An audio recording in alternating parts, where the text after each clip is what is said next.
नमस्कार, मी सागर जोशी. TV9 मराठीमध्ये आपलं स्वागत आणि बुलेटिनच्या सुरुवातीलाच बातमी आहे भाजपच्या लोकसभेच्या उमेदवारी यादी संदर्भात.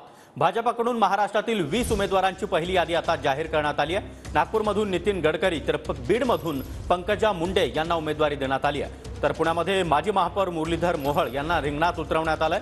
तर माढ्यामधून पुन्हा एकदा रणजितसिंह नाईक निंबाळकर यांना उमेदवारी जाहीर झाली आहे. तर तिकडे नांदेडमधून विद्यमान खासदार प्रतापराव पाटील चिखलीकर, अकोल्यामध्ये मात्र आता अनुप धोत्रे यांना उमेदवारी देण्यात आली आहे. तर भाजपकडून राज्यातील एकूण 20 उमेदवारांची यादी जाहीर करण्यात आली आहे. दरम्यान केंद्रीय मंत्री नितीन गडकरी यांनी उमेदवारी जाहीर झाल्यानंतर काय ट्विट केलं आपण पाहतोय. भाजप केंद्रीय निवडणूक समितीनं नागपुरातून उमेदवारी जाहीर करून माझ्यावर पुन्हा एकदा विश्वास दाखवलाय. यासाठी मी पंतप्रधान मोदी, JP नड्डा आणि निवडणूक समितीचे आभार मानतो.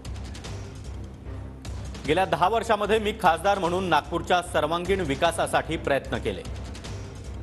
जनतेच्या प्रेमाच्या आणि पाठिंब्याच्या जोरावर हे कार्य भविष्यात देखील सुरू राहील अशी ग्वाही देतो.